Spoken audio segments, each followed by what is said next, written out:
Welcome back to BHookedCrochet.com. I'm your host Brittany, and in today's tutorial we're going to learn how to crochet the beginner crochet leg warmers.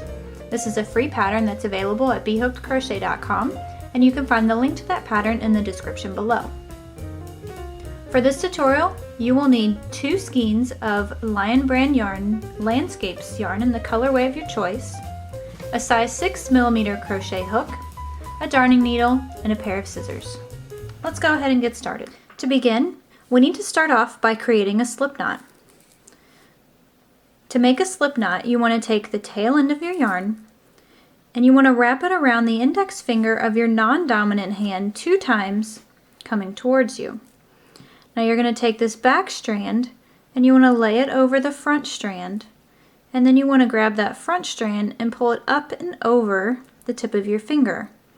Now hold on to the tail and the working yarn here and pull up with your finger to tighten up that slip knot. Now you'll just simply insert your hook into that knot, pull on your working strand of yarn to tighten it up, and we're ready to go. This pattern calls for 35 chains, and you may have to make some modifications to this pattern in order to fit your calf or your leg, or if you're creating this as a gift for somebody, you want to make sure that the number of chains that you create here fits around your leg. Now this pattern will stretch a little bit, so if it's just slightly tight, then you won't have to worry about it. To make a chain, all we need to do is wrap the yarn and pull it through the loop on our hook. Now the loop on our hook never counts as a chain, so what we've done is create our first chain here. And we just want to repeat that motion until we have 35 chains.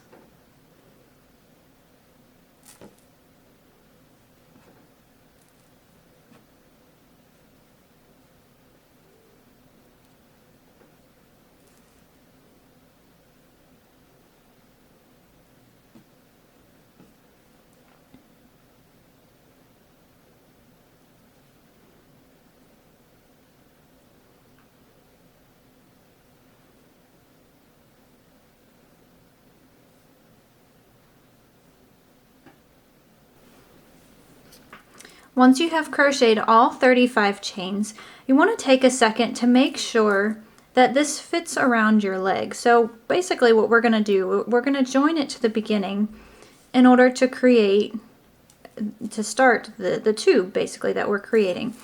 And so why don't you go ahead and take a second to make sure that this ring will fit around the widest portion of your calf.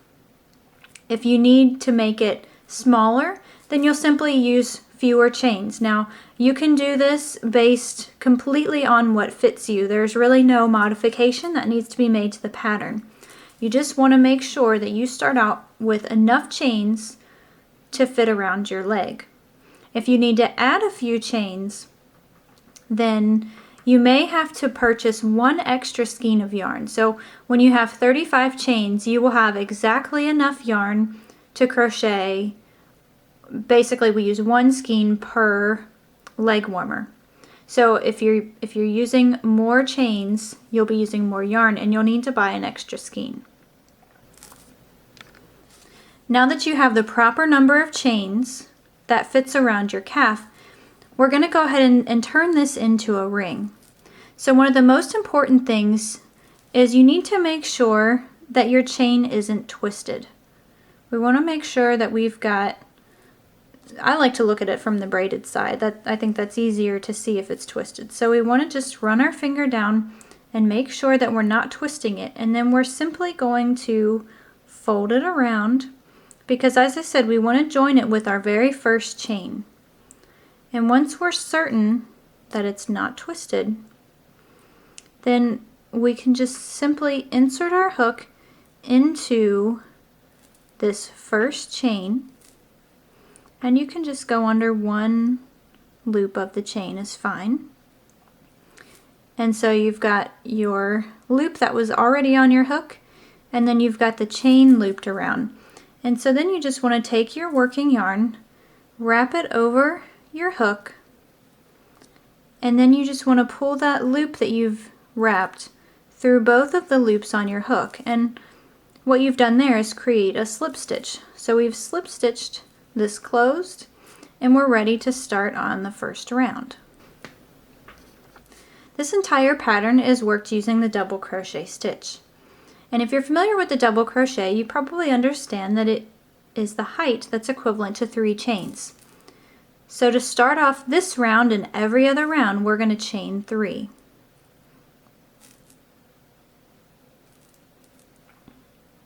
And now we're going to locate the very next chain, and we're going to work our first double crochet into the chain.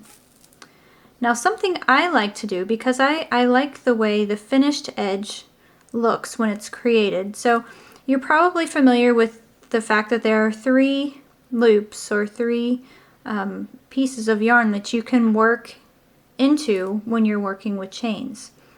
Now you've got the 2 loops, or what create the V on the front side, and then you've got the hump on the back side. And when you work into the hump on the back side, you're left with this braided edge. And it's also a little bit more stretchy, so I feel like that's more appropriate for this pattern, since, you know, usually at the top of our calf it's much wider than our ankle, so we want to make sure that this pattern does stretch a little bit. So here I've located my very first chain. So I've got my slip stitch into this one, and the chaining of 3 is accounting for that chain. So we want to work into this next one. And I'm going to flip it upside down, and I can see that hump right here, and that's where I want to work my first stitch. To make a double crochet, we just want to yarn over. I'm going to insert my hook into that back loop of the chain, then yarn over, pull up a loop, yarn over, pull through 2, yarn over, and pull through 2. That's how you create the double crochet if you're unfamiliar. And then we just want to put 1 stitch into the next hump, which I can see is right there. Now if you're finding that working in these back humps is just a little bit more difficult or more time consuming than you're willing to put into it, then you can certainly work into whatever you're used to. If you're used to working just into 1 loop of the chain, it's not going to really change the pattern at all. It'll just change the way the edge looks. So this pattern is actually quite easy. For this round, round number 1, we're just going to put 1 double crochet into every single chain.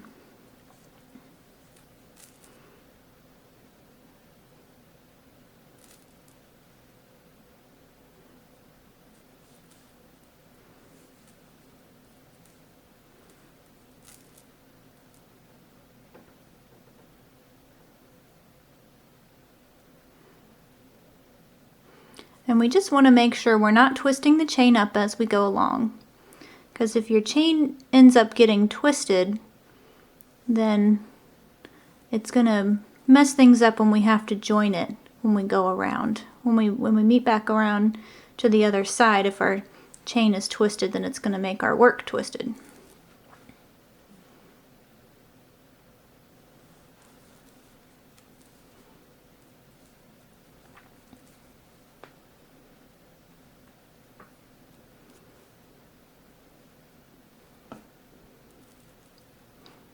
So the motions for the rest of this round are basically the same. So go ahead and finish crocheting 1 double crochet into every single chain, and then we'll talk about how we join to the very beginning of our round, so that way we can start round 2.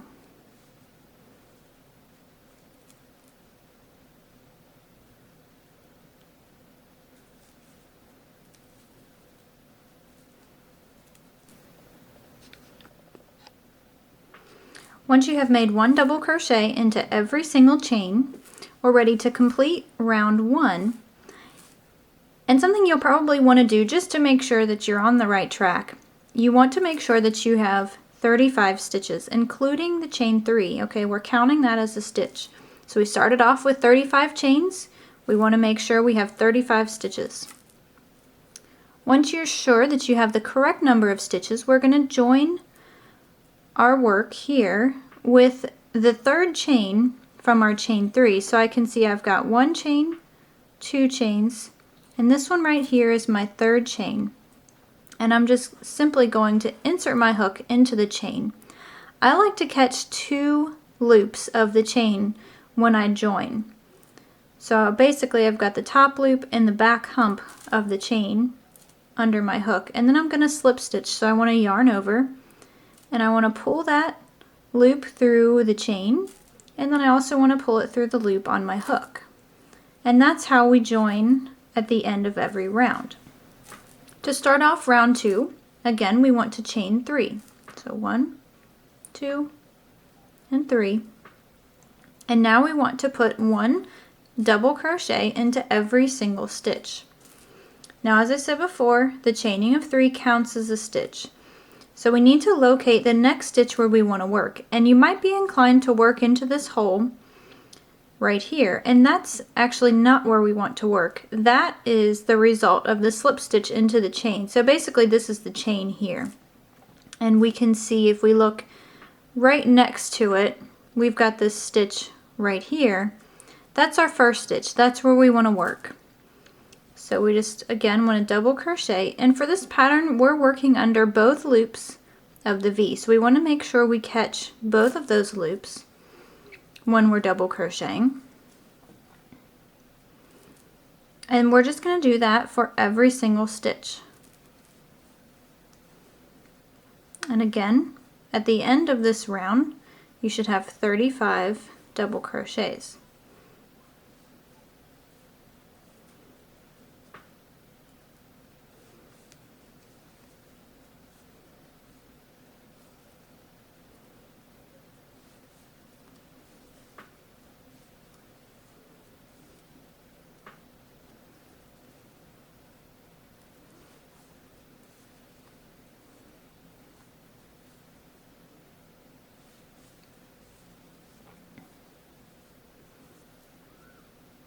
Continue double crocheting 1 time into every single stitch until you've reached the end of this round, and we'll join with a slip stitch and start round 3.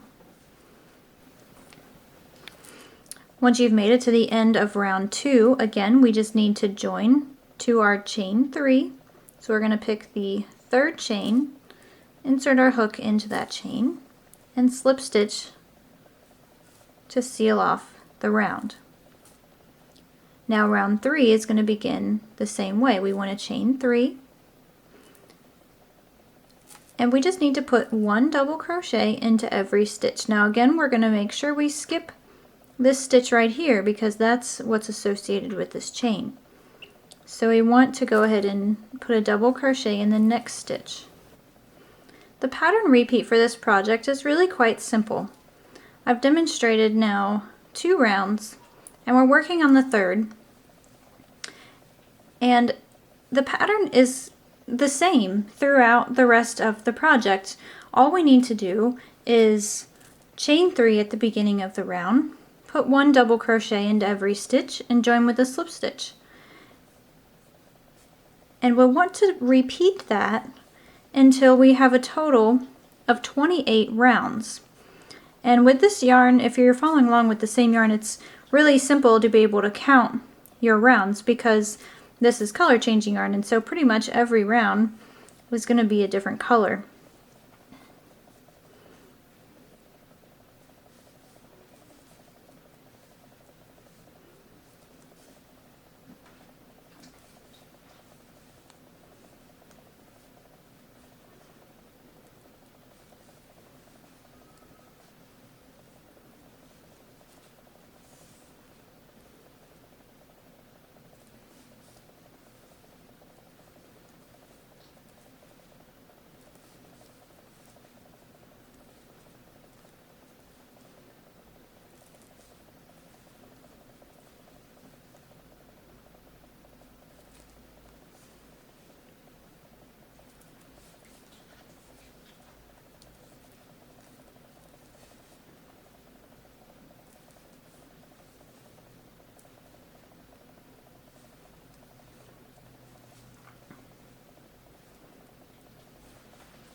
Once you've made it around to the end of round 3, you want to slip stitch to that 3rd chain from the very beginning of the round to finish off round 3. And now, as I said, this pattern, this is basically the repeat for the entire pattern. We're just going to repeat the same round until we have a total of 28. Once you've finished all 28 rounds of the first leg warmer, come back. We'll talk about binding off and weaving in these tail ends, and we'll wrap things up. At that point, you can just start off your next leg warmer the exact same way, and we'll be all finished. Once you've finished crocheting all 28 rows, we're going to go ahead and bind off. So I've finished off by slip stitching into my chain 3 on my 28th row, and now I'm just going to cut the tail, and then I'm going to pull that tail through the loop that was on my hook to bind off. I like to weave in my ends on the wrong side of the work, so the portion that we have been crocheting around, as you see here, this is the right side, and the inside of our leg warmer is going to be the wrong side. So all we need to do is thread our darning needle,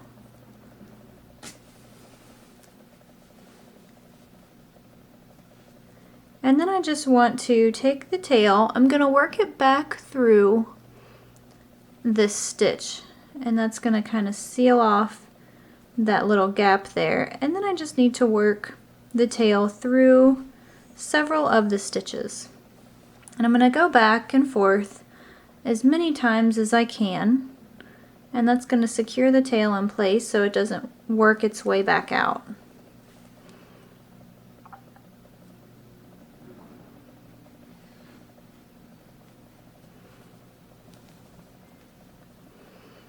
Once you've got that woven in, you can just cut off the extra, and then we'll go back to the other side of the leg warmer and we'll work in the tail on the other side. So this is where we started.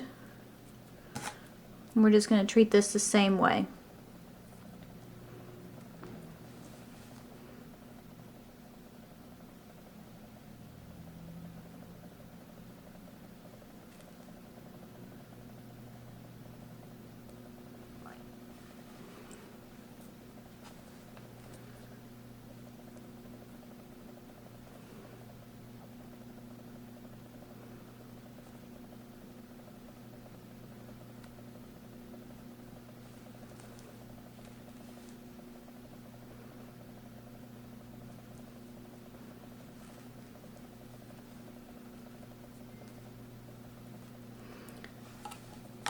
Now we'll just cut off this tail, and our first leg warmer is complete. And now all you need to do is repeat this same leg warmer one more time using your other skein, and you'll have your set. This concludes the tutorial for the beginner crochet leg warmer. Stay tuned for the next tutorial from B.Hooked Crochet at bhookedcrochet.com.